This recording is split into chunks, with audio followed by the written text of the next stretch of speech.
목적의 정당성을 묻지 않겠다는 겁니다. 행위의 위법성만을 따지겠다는 것입니다. 우리는 분노를 넘어 지기현 판사가 왜 이토록 기형적인 판결문을 써내려가야만 했는지 그 섬뜩한 배후를 직시해야 합니다.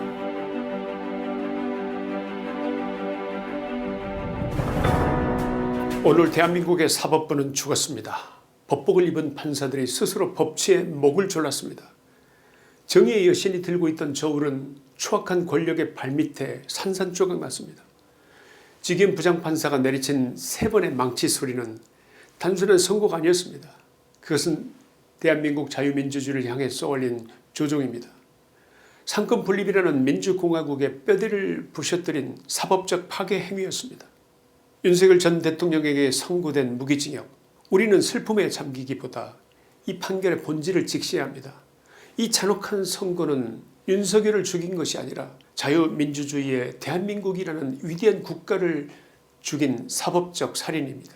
판사의 양심이 죽고 법원의 독립이 무너지고 마침내 대한민국의 헌정 질서가 숨을 거둔 참담한 장례식, 그것이 바로 2026년 2월 우리가 목도하고 있는 역사의 현장입니다. 지기현 판사는 판결문에서 17세기 영국 국왕 찰스 1세의 사례를 끌어와 윤 대통령을 의회를 파괴한 반역자로 낙인 찍었습니다. 하지만 이는 역사의 껍데기만을 교묘하게 훔쳐와 진실을 가린 것입니다.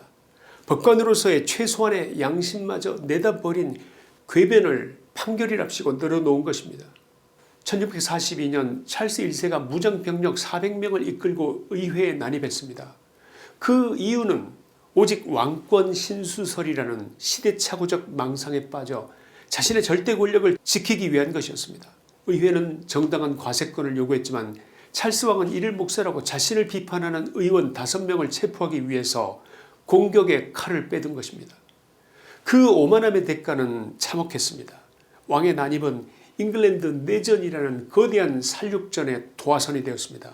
당시 영국 인구의 거의 5%에 달하는 무려 20만 명 이상의 국민이 참혹하게 도륙되었고 국민의 시신으로 산을 이루었습니다. 왕의 맹목적인 권력욕이 나라 전체를 지옥으로 만든 것입니다. 이제 12.3 비상계엄의 밤을 돌아봅시다.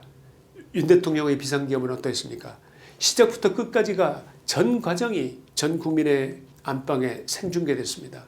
국회 담장을 넘은 군인들은 시민이나 의원을 향해서 단 한 발의 총성도 울리지 않았고 단 한 번의 무자비한 폭력도 행사하지 않았습니다. 국회 본회의가 열려 계엄 해제안이 통과되자 군은 즉각 헌법적 절차에 순응하며 밤 한 개 물러나듯이 조용히 물러났습니다.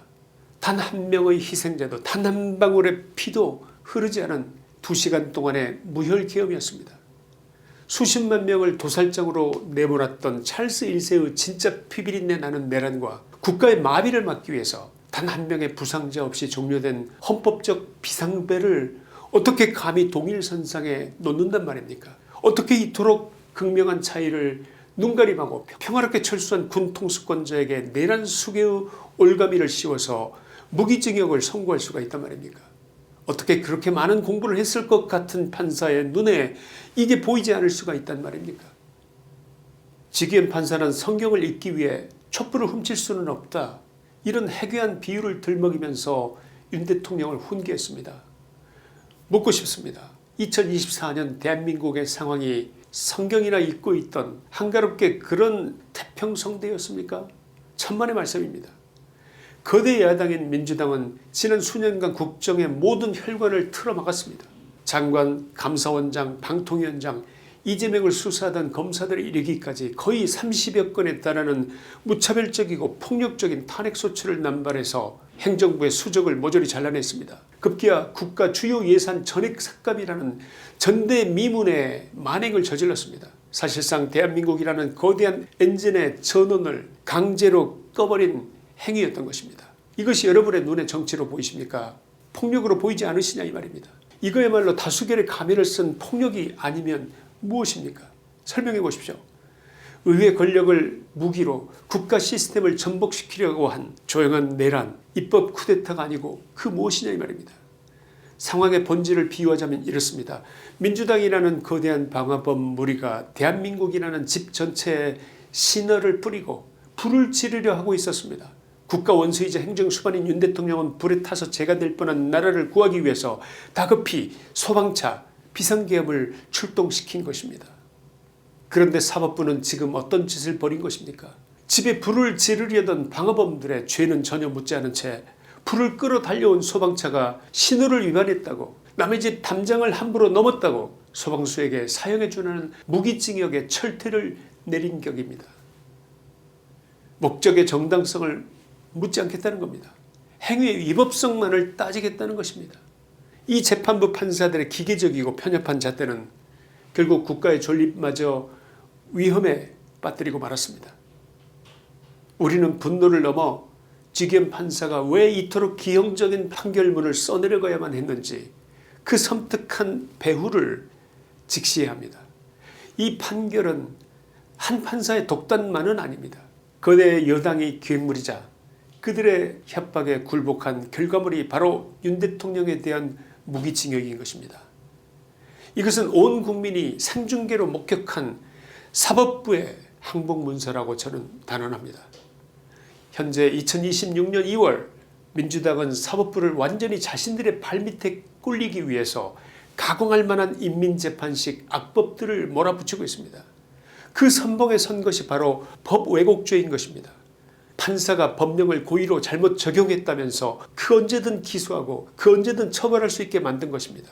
사실상 판사의 목에 서늘한 칼날을 들이밀면서 우리 입맛에 맞는 판결을 내놓지 않으면 감옥에 쳐넣겠다, 이런 명백한 협박인 것입니다. 지기현 판사는 이 서슬퍼런 작두 앞에서 법관의 양심을 버렸다고 보입니다. 그리고 구차하게 생존을 구걸한 것입니다. 지기현의 판결은 권력의 칼날이 두려워 죄 없는 전직 대통령을 제물로 바치고 국가의 미래를 팔아넘긴 비겁한 판결입니다. 법 왜곡죄로 협박당한 사법부가 어떻게 진실을 왜곡하고 민주주의를 능멸할 수 있는지 이번 선고가 그것을 적나라하게 증명한 것입니다. 비극은 여기서 끝나지 않습니다. 판도라의 상자가 열린 것입니다. 민주당은 이달 내에 자신들의 독재 통치 시스템을 완벽하게 구축하기 위한 마지막 공사 두 가지를 끝마치려 하고 있습니다. 그 첫째는 대법관을 24명으로 증원하려는 법원조직법 개정안이 본회의 통과를 앞두고 있는 것입니다. 현재 14명의 대법관을 무려 24명으로 대폭 늘려서 민주당 정권에 충성하는 정치판사, 이념의 하수인들로 가득 채우겠다는 코르트 패킹입니다. 대법원을 특정 정당의 사조직으로 전락시키려는 음모가 아니고 무엇이겠습니까? 두 번째는 재판소원법입니다. 사실상의 사심제입니다. 대법원의 최고법원 지위를 짓밟고 대법원에서 확정된 판결조차 자신들이 장악한 헌법재판소로 끌고 가서 그 언제든 뒤집을 수 있게 만드는 위헌적 폭거가 아니고 무엇이겠습니까? 사법체계의 근간을 붕괴시켜서 입법부와 이재명이 원하는 판결이 나올 때까지 무한정 재판을 뜯어고치겠다는 사법농단법인 것입니다. 지기현 판사의 이번 무기징역 선고는 지기현 자신이 기꺼이 이 거대한 사법장악 시나리오에 톱니바퀴가 되겠다는 선택입니다. 입법 권력이 행정부를 탄핵으로 마비시키고 사법부를 법 왜곡죄로 협박하여 전국에는 대법원마저 장악하는 이 끔찍한 연쇄 작용 속에서 비로소 대한민국의 자유민주주의는 회생 불가능한 사망의 길을 걷게 됐습니다. 결론입니다.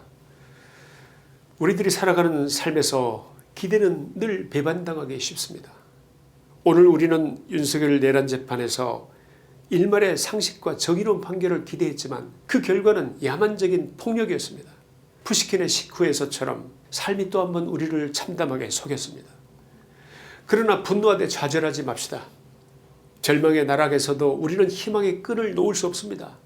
아직 2심과 3심이 남아있고 무엇보다 이 모든 거짓과 선동의 장막을 꿰뚫어보는 위대한 주권자, 우리 국민의 의지가 살아 숨쉬고 있습니다. 어둠이 빛을 이길 수 없고 거짓이 참을 덮을 수 없습니다. 지금은 저들의 광기 어린 선동과 정치폭력의 폭압에 잠시 흔들리고 있을지라도 물결이 기어이 수평을 찾아가듯이 침묵하던 국민의 여론도 끝내는 거대한 해일이 되어 불의한 저들을 덮칠 것입니다. 오늘은 대한민국 헌정사의 가장 부끄럽고 수치스러운 날로 기록될 것입니다. 허약한 법치주의의 실상이 만천하에 드러난 날입니다. 그러나 역설적으로 무너진 폐허 위에서 우리는 더 강한 민주주의, 더 튼튼하고 위대한 민주공화정을 다시 세워야 할 숙명을 안게 되었습니다. 가짜 법치로 무장한 독재의 그림자가 온 나라를 뒤덮은 지금, 우리는 각자 서 있는 그 자리에서 결연히 일어나야 합니다. 사법이 권력의 창녀가 되기를 자처한 시대, 이제 정의를 심판할 수 있는 것은 오직 깨어있는 국민뿐입니다. 분노하십시오. 그리고 저항하고 또 투쟁합시다. 대한민국의 멈춰버린 심장을 다시 뛰게 할 시간이 바로 지금입니다. 김초연의 시사이다였습니다. 감사합니다.